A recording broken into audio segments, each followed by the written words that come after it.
NUG ရဲ့မြင့်ထွေးရဲ့ PA ကိုဖမ်းခိုင်းတာငါပဲကွာတွားမေးလိုက်ဟုတ်ပြီလားအေးမင်းတို့ငါလိုမျိုးလှုပ်ငါကဒါတွေကိုမပြောချင်ဘူးငါအောက်မှာဘာတွေလုပ်နေလဲဆိုတော့ငါမပြောဘူးစကိုင်းတိုင်းနဲ့မှုဘို့ချုပ်မျိုးမင်းတို့မေးလိုက်အဲ့ကောင်ဖမ်းလာတာစော်ဘွားကြီးသတင်းနဲ့ဖမ်းခိုင်းတာတွားမေးနော်အဲ့မှာတက်ကလူတွေအကုန်လုံးဖမ်းဖို့လွတ်လို့မရဘူးတော့လို့အဲ့ဒါငါပဲနော်ကားနံပါတ်ကဒီမှာ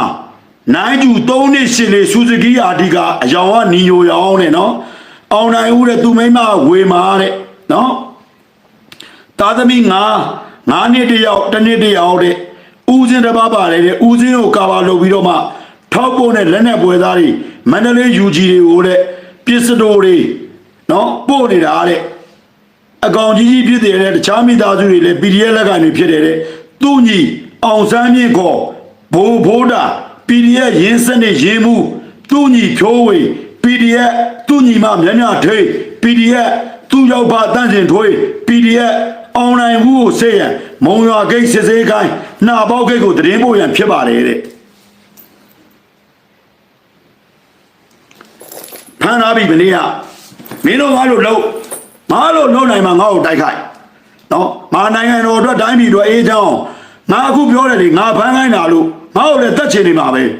ဒါပေမဲ့တက်ချင်တက်လေတိုင်းပြည်ငြိမ်းချမ်းဖို့တော့ငါအလုံးလုံးတာနော်ဖုန်းကြီးကိုအဲ့လိုမျိုးဖုန်းကြီးအခုဖုန်းကြီးကိုမနေ့ကတိတ်ခါချမယ်ထင်တယ်တရားမှမလုပ်ဘူးလေစစ်ကြောရေးမှာလေရှင်းလားမင်းတို့ဘာသတင်းတွေသိချင်တော့မင်းတို့စောက်သတင်းပါရလေရန်သူသတင်းပါရလေရင်းမှုပြင်မှာကန်တာကောက်ရွှေအိုးလေးကန်တာကောက်ဖမ်းခိုင်းတာငါ3ရက်53နှစ်ရှိငါပဲအခုစကိုင်းမှာအခုဖမ်းတာအဲ့ဒါငါပဲငါသတင်းပေးတော့ကွာဘာဖြစ်လဲ26ရက်ဒေါ်လာပဲ2020年ညတွင်အကြမ်းဖက် PDI များမကွေးတိုင်းပေါင်းညွန့်နဲ့ဆယ်ဘင်းကြီးရွာတွင်ထပ်မံရောက်ရှိတာလည်းပေါ့နော်အင်အား90နဲ့100ကျဆယ်ဘင်းကြီးရွာမှာစုစုပေါင်းအင်အား200နဲ့အနည်းဆုံးရေပြတိုက်နဲ့စေုံမှာလည်းအင်အား200လောက်ရှိနေပါရှင်ဗျာတဲ့စစ်ဝတ်ဆောင်စစ်သုံးဆောင်ပစ္စည်းတွေလည်းဝေပေးနေပါဗျာတဲ့အထက်လူကြီးများသိရှိရန်တင်ပြပါတယ်တဲ့ဒီဦးစင်းတို့အခုတော်တော်များများနေရာတွေကိုအခုဆိုလို့ရှိရင်စစ်ကြောင်းထိုးဆိုသတင်းထွက်နေတယ်အဲ့တော့ဒီအကြမ်းဖက်တွေကအခုတလောဒီ26ရက်ဆိုဒီနေပဲအဲ့တော့သူတို့ကဘယ်လိုလုပ်မလဲဆိုလို့ရှိရင်တော်တော်များများစစ်ကြောင်းထိုးတဲ့ပုံစံမျိုးနဲ့စစ်ယူနီဖောင်းပုံစံမျိုးနဲ့စစ်သူရိုးမလုပ်ပြီးမှဒီရဲဟိုပါပေါ့နော်ပြည်သူစစ်ရွာတွေတချို့စခန်းတွေကိုဒါဝန်စီးဟိုပါတော့ကိုဒါလှုပ်ဆောင်နေတယ်လို့ဒါနေကန်တွေကလည်းဦးစင်းတို့ဒီကိုခိုင်လုံတဲ့သတင်းတွေကိုဒါပို့ဆောင်ပေးထားပါတယ်ဗျနော်ဒါနဲ့ပတ်သက်ပြီးဦးစင်းကသခိုင်းတိုင်းတိုင်းမှုကြီးကိုလည်းဦးစင်းကဒါပို့ထားခြင်းဖြစ်ပါတယ်ဗျနော်မနေ့ကလည်းသခိုင်းတိုင်းမှုကြီးတခါကြီးလို့ဦးစင်းပေးတဲ့သတင်းနဲ့ပတ်သက်ပြီးဦးစင်းကတော့တရားခိုင်လုံးအာမခံတယ်လို့တကယ်လို့ကြုတ်ပေးတဲ့သတင်းကလွဲခဲ့တယ်ဆိုရင်ကြုတ်ကိုတော့ရေးယူလို့ရတယ်ပေါ့ဗျာပုံစံဦးစင်းနေထားအဲ့လိုဒီဦးစင်းပြောခဲ့တယ်နော်ဦးစင်းတို့ဘာကြောင့်ဒီသတင်းတွေကိုပေးရတာလဲဆိုလို့ရှိရင်ရှင်းလေးပဲအညာဖက်တွေတေးစေကျွန်တော်ပေးတာတဲ့တေးစေကျွန်တော်ဦးစင်းတို့ပေးတာမဟုတ်ဘူးငိမ့်ချမ်းစေကျွန်တော်ပေးတာပြစ်ခါပြီးမှငိမ့်ချမ်းစေကျွန်တော်ပေးတာအပြစ်မဲ့အေးချမ်းနေတဲ့အပြစ်မဲ့ပြည်သူတွေစိတ်ချမ်းသာကိုယ်ကြမ်းပါခြင်းများစွာနဲ့ဦးစင်းတို့အညာဒေတာမှာဦးစင်းတို့ဒီချိန်ဆိုအညာဒေတာမှာအလူတန်းတွေလုပ်ကြတယ်ရွာတွေမှာအလူတန်းတွေအပြိုင်ဆိုင်တူကြတယ်ဒီနေ့ဘာအလူတန်းမှလည်းမမြင်ရဘူးဘယ်တန်ကမှလည်းမမြင်ရဘူးဘယ်တာရေးနာရေးဥပမာကနာရေးရှိရင်တော့မှဒီကြိုရတာချရတာအစင်မပြေတဲ့အနေထားတစ်ခုအညာဒေတာတွေမှာတလို့ဖြစ်နေတယ်အဲ့ဒါတွေကဘာလဲဒီအကျန်းဖက်တွေရဲ့တောင်းကြမှုတွေကြောင့်အကျန်းဖက်တွေရဲ့ရွာတွေကိုနှိပ်စက်မှုတွေကြောင့်အခုလဲဦးစင်းတို့ရေပြာရွာဆိုတာကစခန်းအောင်ကတော့လုံးဝမနိုင်တော့ပါဘူးရေပြာစခန်းအောင်တော့သူတို့ကဘယ်ချိန်လိုက်တာရတယ်ဘယ်ချိန်ချရတယ်မချဘူးဒါပဲနဲ့ဦးစင်းရဲကြီးပြောရဲရေပြာစခန်းအောင်လုံးဝမချဘူးနော်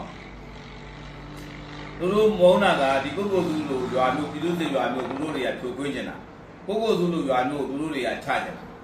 အဲ့တော့ဦးစင်းတို့ပြောချင်တာကမနေ့ကလည်းဦးစင်းတို့ဒီချော်လုံးရဲ့နေရာရဲ့အတိအကျရဲ့နေကန်ပို့ထားတယ်နေကန်ပို့တဲ့အတိုင်းလည်းဦးစင်းတို့တိုင်းမှုစီကိုတော့ပို့ထားပါတယ်နော်တိုင်းမှုကြီးလည်းသခိုင်းတိုင်းတိုင်းလုံးအလုံးလုံးရတာဆိုတော့ဦးစင်းကတော့ဒကာကြီးကိုတော့ပြည့်မမြင်ပါဘူးဒါပဲနဲ့ခါလေဦးစင်းတို့ရရချင်းတည်င်းတွေပို့တယ်ဆိုတာကလည်း ဒီလိုဦးစင်းတို့နေရာအတိအကျပြည့်ဆိုဒီပေးနိုင်တယ်ဆိုတာကလည်းဒီနေ့အဲ့ဒီထဲမှာရှိတဲ့လူကကိုဦးစင်းတို့ပို့တာ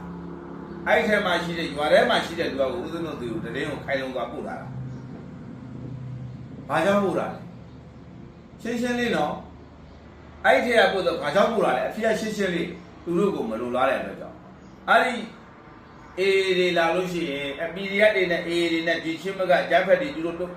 ပူးတွဲပြီဆိုရင်ရွာလူရွာတွေနှိမ့်ဆက်ခံရတယ်ရွာလူရွာတွေဒုက္ခရောက်တယ်ကျေးရွာတွေမီးလောင်တယ်ကျေးရွာတွေမှာဆက်ကြီးပေးရတဲ့လူတွေမှာအစင်မပြေတဲ့ကြားတဲ့ရအဲ့ဒီဓာတ်ကိုနောက်ဆုံးမခံနိုင်လွန်းလို့သတင်းပေးကြီးဖြစ်တယ်အဲ့တော့လေတာဝန်ရှိပုဂ္ဂိုလ်များအားလုံးအနေနဲ့သိသိချင်ပါတယ်ဗျာနော်အဲ့တော့ပြည်သူ့စစ်ရွာတွေနဲ့ပတ်သက်ပြီးလဲဥစဉ်စီကိုသတင်းနေပို့ကြတယ်အများကြီးပါပဲသခိုင်းတိုင်းထဲမှာဆိုလဲအများကြီးပဲဥစဉ်တို့စီကိုသတင်းနေပို့တယ်အစင်မပြေတဲ့ရွာတွေအရှင်ဖျားကူညီဖို့ပါပေါ့နော်ဥစဉ်တို့ကလည်းအမှန်တမ်းပြောလို့ရှိရင်ကူညီပေးခြင်းတယ်ကိုယ်ကလည်းဘာမှမဟုတ်ဥစဉ်တို့လည်းဒါတိုင်းပို့တဲ့အရာတွေကိုသခိုင်းတိုင်းမှာဆိုပြည်သူ့စစ်အားလုံးနဲ့ဥစဉ်နဲ့ဆိုင်တာပဲပြည်သူ့စစ်တွေလည်းဥစဉ်စီကိုပို့တယ်ဆိုတာဥစဉ်ကိုအားကိုးလို့ပို့တာယုံကြည်လို့ပို့တာအဲ့တော့ဦးစင်းကလည်းပြည်သူ့စစ်တွေအတွက်တောင်းဆိုတယ်ဆိုတော့အားရှိဦးစင်းကတခါရုပ်သူကိုတောင်းဆိုနေခြင်းမဟုတ်ဘူးအမှန်တကယ်လိုအပ်တဲ့ဟာကိုတောင်းဆိုခြင်းလိုအပ်နေတဲ့ရွာတွေရဲ့ဟာကိုဖြည့်ဆည်းပေးလို့မဖြစ်နိုင်တဲ့အရာကိုတောင်းဆိုတာမဟုတ်ဖြစ်နိုင်တဲ့အရာကိုတောင်းဆိုလို့တခါကြီးတို့မပေးနိုင်တဲ့အရာကိုတောင်းဆိုနေရအောင်ပေးနိုင်တဲ့အရာကိုဦးစင်းကတောင်းဆိုနေတာ